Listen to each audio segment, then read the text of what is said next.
Airport पहुंचते ही मैं बेंगलोर जाने वाले यात्रियों की लाइन में लग गया था। वैसे तो पहले भी बेंगलोर बहुत बार हो आया हूँ, लेकिन इस बार का उत्साह अलग ही था। मेरी कॉलेज के दोस्त अनुराग की शादी थी। उम्मीद थी इस बहाने कॉलेज के बाकी दोस्त भी मिल जाएंगे। अच्छा खासा रियूनियन हो जाएगा। पर यह रियूनियन एयरपोर्ट से ही आरंभ हो जाएगा, ऐसी उम्मीद नहीं थी। मुझे लाइन में खड़े हुए अभी 5 मिनट ही हुए थे कि मेरा ध्यान अपने से 2 नंबर आगे खड़ी सहयात्री पर गया।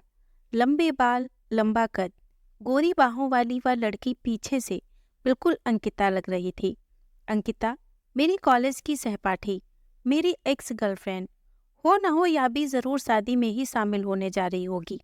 अनुराग हमारा कॉमन फ्रेंड था और उसकी मंगेतर अंकिता की बेस्ट फ्रेंड थी। मैं उसके ख्यालों में डूबा रह गया और वह घूमकर मेरे पास से बोर्डिंग पास झुलाती गुजर गई। 100% वही थी। उसका रंग पहले से और भी निखर आया था। महंगे चश्मे और कपड़ों में वह बला की आकर्षक लग रही थी। या तो उसने मुझे नहीं देखा और पहचाना था, या फिर देखकर भी उपेक्षित छोड़ देना बेहतर समझा था। लाइन में आगे खिसकते मेरे कदम अतीत में खिसकते जा रहे। मेरे मन को 7 घसीट पाने में असमर्थ थे। 4 साल गुजर चुके थे, पर कॉलेज में दोस्तों के साथ गुजरा समय इतना जीवंत था कि आज भी आंखों के सम्मुख एक एक पल सजीव हो उठा था। अंकिता मेरी गर्लफ्रेंड कब और कैसे बनी मुझे ध्यान नहीं, क्योंकि तब आधुनिक कपड़े, गॉगल्स, बाइक की तरह गर्लफ्रेंड रखना भी एक स्टेटस सिंबल था। साथ घूमने फिरने, दोस्तों को दिखाने के लिए एक गर्लफ्रेंड होना जरूरी था। उससे कब कहाँ कैसे मुलाकात हुई, कैसे प्यार हुआ, यह सब जानने में किसी की रुचि नहीं होती थी। अंकिता जो कि मेरे दोस्त की गर्लफ्रेंड की दोस्त थी, इसीलिए जब अनुराग उसकी गर्लफ्रेंड साथ समय गुजारते तो हमें मजबूरन साथ होना पड़ता, और धीरे धीरे यही साथ हमें भाने लगा था।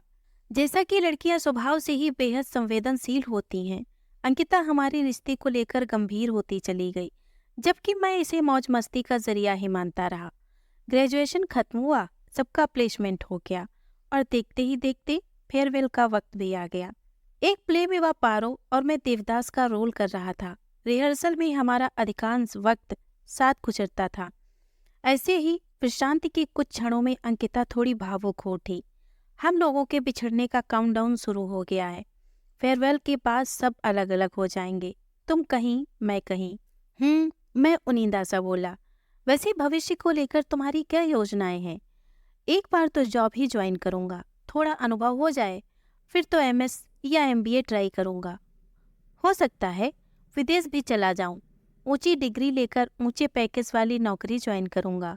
फिर थोड़ा बैंक बैलेंस बनाऊंगा, गाड़ी बंगला खरीदूंगा। यूरोप घूमने का भी बहुत मन है, शायद वहां चला जाऊं। अंकिता अब तक रुआसी हो उठी। तुम्हारे भविष्य की योजनाओं में मैं कहीं भी नहीं हूँ। उसका इशारा समझ में संभल कर बैठ गया था। हो ना, मैं बस शादी की बात पर ही आने वाला था। इतनी देरी से? क्या भविष्य की इन सब योजनाओं में मैं तुम्हारे साथ नहीं हो सकती? मैं चुप हो गया था, फिर थोड़ा साहस जुटाकर बोला, आजकल सब देरी से ही करते हैं। वही तो पूछ रही हूँ, क्यों? क्या पत्नी का बोझ पहले से ज्यादा हो गया है?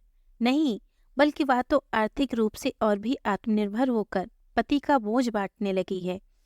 तो क्या दोनों का फर्टिलिटी पीरियड बढ़ गया है? नहीं, वह भी नहीं, बल्कि फास्ट फूड पर निर्भरता और कम शारीरिक श्रम से यह पीरियड और गड़बड़ा गया है। जितनी देरी से शादी, फर्टिलिटी पीरियड उतना कम। अच्छा, कहीं तुम्हें ऐसा तो नहीं लगता कि शादी करके तुम डिस्ट्रैक्ट हो जाओगे, अपने लक्ष्य पर फोकस नहीं कर पाओगे? हाँ, शायद ऐसा ही, मैंने थोक कटकते हुए कहा। उसके खुलकर आक्रामक रवैये से मैं बौखला गया था। तो यहाँ भी तुम लड़के गलत हो। आधुनिक पढ़ी लिखी हमसफर तुम्हें आगे बढ़ने के लिए और प्रेरित ही करेगी, तुम्हारी मदद करेगी, न कि तुम्हारे मार्ग में रुकावटें खड़ी करेगी। एक अच्छे करियर की महत्ता उससे अच्छा और कौन समझ सकता है? उसे अपने लक्ष्य पर टिके रहने का भरोसा है। फिर तुम लड़कों का आत्मविश्वास क्यों डगमगा जाता है? आज की कामकाजी युवती 2 मोर्चे संभालने का बलबूता रखती है। उनके भरोसे तुम और भी निश्चिंत होकर अपना करियर बना सकते हो। मुझे निरुत्तर देख वह आक्रामक रवैया छोड़ समझाइश पर उतर आई थी। देखो जय, हर काम का एक उपयुक्त वक्त होता है, और यदि कोई विशेष मजबूरी ना हो तो वह काम वक्त रहते पूरा कर लेना चाहिए। हमारे पेरेंट्स की भी कुछ मजबूरियां होती हैं, कुछ अरमान होते हैं, और हमें कोई अधिकार नहीं बनता कि हम बेवजह उनके अरमानों का गला घोंटें। लेकिन इन सब के लिए शादी ही क्यों, हम लिव इन में रहकर भी तो ये सब कर सकते हैं। एक दूसरे के प्रेरक और मददगार बने रह सकते हैं। मैं अब निर्लजता और ठिठाई पर उतर आया था, लेकिन अंकिता सन्न रह गई थी। उसे मुझसे ऐसे प्रस्ताव की उम्मीद कतई नहीं थी। तुम इतने असंस्कारी कैसे हो सकते हो? उसकी आंखों में आंसू थे। शायद उसे गहरा धक्का लगा था। दोस्त रिहर्सल के लिए बुलाने आ गए तो हमारा वार्तालाप अधूरा रह गया था। अधूरा कहना शायद गलत होगा, क्योंकि अंकिता की ओर से वार्तालाप वहीं उसी क्षण हमेशा के लिए थम गया था। उसने एक कभी न टूटने वाली चुप्पी साध ली थी। मैं अपने प्रस्ताव पर शर्मिंदा था, लेकिन कुछ भी कहने करने का साहस नहीं जुटा पा रहा था। और इसी उहापोह में फेयरवेल के बाद सब अपने अपने रास्ते चले गए थे। इस बीच मैंने पोस्ट ग्रेजुएशन किया और फिर नौकरी भी ज्वाइन कर ली थी। घर वालों की ओर से शादी का दबाव बढ़ता जा रहा था, लेकिन मेरा अपराध बोधग्रस्त मन इसके लिए तैयार नहीं हो पा रहा था। आज एयरपोर्ट पर अंकिता को देखकर यह अपराध बोध एक बार फिर कसक उठा था। पीछे से किसी ने हाथ हिलाया तो मेरी चेतना लौटी। मेरा नंबर आ चुका था। सारी औपचारिकताओं से निपटते मेरी आंखें अंकिता को ही खोजती रहीं। यात्रियों के रैले में वह जाने कहाँ गुम हो गई थी। यह जानबूझकर मुझसे छुप रही थी। पूरे रास्ते में उसी के बारे में सोचता, उसने शादी कर ली होगी या नहीं। यदि नहीं की होगी तो क्या मुझे उसे प्रपोज कर देना चाहिए। खैर, बेंगलोर शादी में तो मुलाकात हो ही जाएगी, पर मुलाकात हुई भी और नहीं भी, क्योंकि शादी में जितनी बार भी हम आमने सामने हुए, अंकिता बहाना बनाकर इधर उधर हो ली। अब तक मैंने यह तो पता लगा ही लिया था कि विदेश में उच्च शिक्षा प्राप्त कर वह एक प्रतिष्ठित यूनिवर्सिटी में पढ़ाने लगी है और शायद आगे रिसर्च वर्क के लिए फिर विदेश चली जाए। अंकिता को लेकर मेरी बेचैनी दोस्तों से छुपी नहीं थी, इसीलिए वे छेड़खानी का मजा ले रहे थे। बेटा, अब तो तू सारी जिंदगी देवदास बनकर ही घूम। यह चिड़िया तो आजकल में फिर से विदेश फुर होने वाली है। पर मैं हार मानने वाला नहीं था। मौका देकर एकांत में मैंने अंकिता के सम्मुख शादी का प्रस्ताव रख ही दिया। जैसे कि उम्मीद थी, वह शेरनी की तरह बिफर गई। आपको क्या उम्मीद थी देव बाबू, कि मैं पारो बनकर सारी उम्र आपके नाम का दिया जलाकर आपका इंतजार करती रहूंगी? जिस तरह बहुत डराने पर डर खत्म हो जाता है, बहुत दबाने पर भूख खत्म हो जाती है, वैसे ही तुम्हारे साथ जिंदगी गुजारने की मेरी हसरत खत्म हो गई है।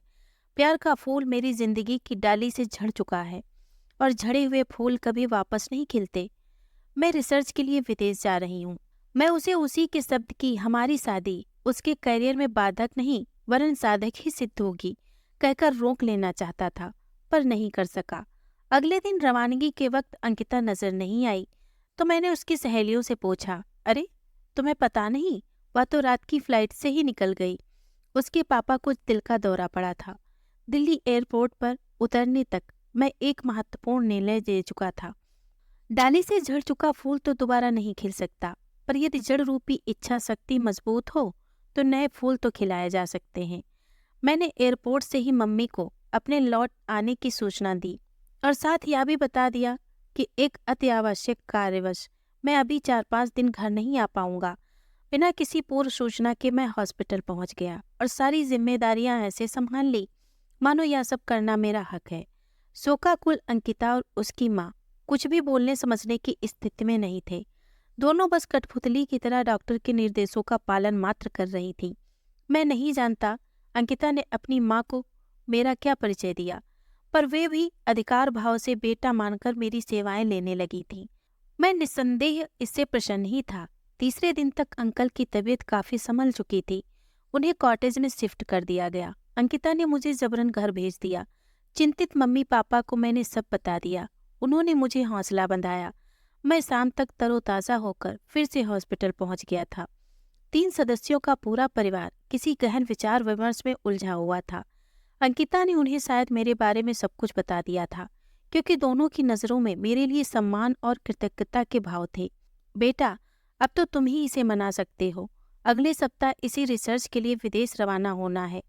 इसका इतना बड़ा सपना साकार होने जा रहा है और यह जाने से मना कर रही है। मैं अब बिल्कुल ठीक हूँ, अंकल बोले। ऐसी हालत में यहाँ कौन संभालेगा आपको? मेरे सिवाय है कौन आपका? मैं हूं ना, मैं संभालूंगा। मिस्टर जय, मैंने आपको अभी यह अधिकार नहीं दिया है। अंकिता का स्वर फिर से तिक्त हो गया था। अब बस भी कर बेटी, बात को रबड़ की तरह खींचने में किसी का भला नहीं है। आंटी बोल उठी। हाँ बेटी, मेरा भी यही कहना है। तुम दोनों आपस में सलाह कर इस झगड़े को अब यहीं खत्म कर दो। उनके इशारे पर हम टहलते हुए बाहर निकल आए थे। तुमने तो मेरे मम्मी पापा को भी अपने वश में कर लिया है। अंकिता ने बनावटी उलाहना दिया। भी से क्या मतलब?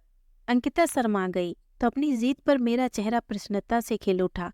आखिर में डाली पर फिर से फूल खिलाने में कामयाब हो ही गया था। अपनी मूंछों पर ताव देते हुए मैं बोल उठा, यह आज का देवदास है मैडम, मरने में नहीं लड़ने में विश्वास रखता है। दोस्तों, अगर आपको ये कहानी पसंद आई हो तो प्लीज़ इसे लाइक और शेयर करें। अगर आप हमारे चैनल पे नए हैं तो प्लीज़ इसे सब्सक्राइब करें।